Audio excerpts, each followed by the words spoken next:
গ্রামে সবকিছু fresh fresh পাওয়া যায়, তো এই কারণে যাই রান্না করি না কেন খেতে কিন্তু খুব স্বাদ হয়। আর এত মজার মজার তরকারি খেতে খেতে ওজন তো 2-3 কেজি বাড়িয়েই ফেলেছি। আসসালামু আলাইকুম, কেমন আছেন সবাই? আশা করছি যে যেখান থেকে আমার ভিডিওটা দেখছেন সবাইকে আল্লাহ পাক ভালো রেখেছেন। মাইবিনের বাবা সকালবেলা কিছু মাছ নিয়ে এসেছে বলে ভুল হবে, দিয়ে গিয়েছে আর কি। আমাদের বাড়ির আশেপাশে পুরো জায়গাটাতেই হচ্ছে খাল বিল। ধানের সময় তো বিলে ধান লাগানো থাকে, তো এখন যেহেতু ধান কেটে ফেলা হয়েছে আর বর্ষার সিজনে অনেক বেশি পানি জমেছে, তো বর্ষার পানিতে কিন্তু অনেক বেশি মাছ পাওয়া যাচ্ছে আর সবাই সেখান থেকে মাছ ধরে বিক্রি করে। তো সবগুলো মাছই কাটা হয়নি, কিছু মাছ কেটেছি, মানে আজকে যেগুলো রান্না করবো আর কি সেগুলো। তো এই তো হচ্ছে ঝোল রান্না করা হচ্ছে। ভেবেছি যেদিন যে কটা মাছ খাবো সেদিন সে কটা মাছই কাটবো, তাহলে দেখা যাবে যে প্রতিদিনই তাজা মাছ খাওয়া হবে।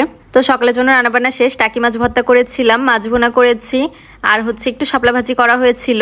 আর এখন হচ্ছে দুপুরের জন্য রান্নাবান্না শুরু করেছি, একটু পটল আলু দিয়ে ভাজি করব। তো ভাবি হচ্ছে আমাকে সব কেটে ধুয়ে রেডি করে দিয়ে গিয়েছে আর আমি এখন রান্না বসিয়ে দিয়েছি।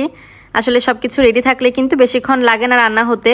তো আমি সামান্য পানি দিয়ে হচ্ছে ভাজিটা একটু ঢেকে রেখেছিলাম যাতে তাড়াতাড়ি সিদ্ধ হয়ে যায়।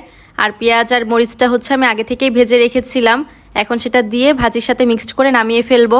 মাইবিনের বাবার ঢাকার কাজের পেশাটা একটু কম আছে, এই কারণেই হচ্ছে এবার এতদিন গ্রামে বেড়ানো হলো, না হলে নর্মালি এতদিন আমাদের থাকা হয় না, 1-2 সপ্তাহের মতো বেড়ানো হয়। তবে এবার অনেক দিন বেড়ালাম, প্রায় 1 মাসের মতো হতে যাচ্ছে। তো আমাদের সবার চেহারার অবস্থা তো খুবই খারাপ, গ্রামের আবহাওয়াটা খুবই খারাপ। আসলে আমরা তো আয়নার সামনে দাঁড়ালে হচ্ছে নিজেকেই চিনতে পারছি না যে কি অবস্থা হয়েছে আমাদের চেহারার। তো যাই হোক, আমি হচ্ছে একটু শিং মাছ ভুনা করে নিয়েছি, আর শিং মাছটা হচ্ছে আমাদের জন্যই রান্না করেছি। আর একটু ছোট মাছ ভাজি করে নিব। এই ছোট মাছগুলো আমাদের খালের মাছ, খাল থেকে ধরা হয়েছে। মাছটা একটু বেশি করে ভেজে নিয়েছি, একটু মচমচে করে ভাজলে খেতে ভালো লাগে। এরপর পেঁয়াজ মরিচ দিয়ে নামিয়ে ফেলেছিলাম।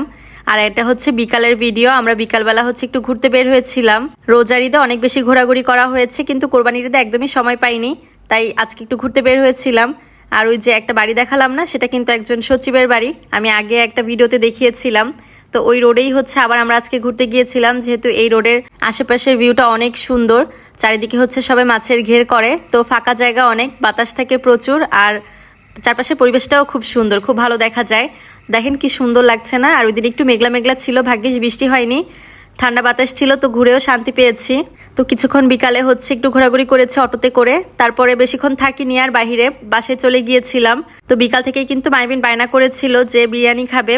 আসলে ও বিরিয়ানির কথা তো বলতে পারে না, কিন্তু বিরিয়ানির মশলার প্যাকেটটা দেখিয়ে আমাকে বলেছে যে ও এটা খেতে চায়।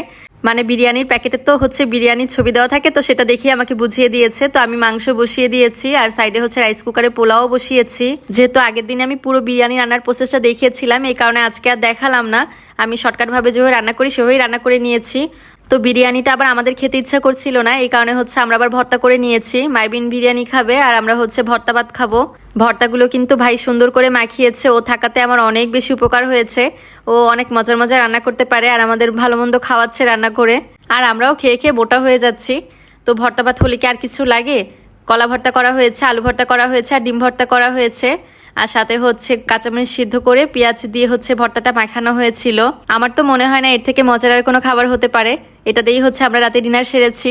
আজকে ভিডিওটা এখানেই শেষ করে দিচ্ছি, সবাই ভালো থাকবেন, আল্লাহ হাফেজ।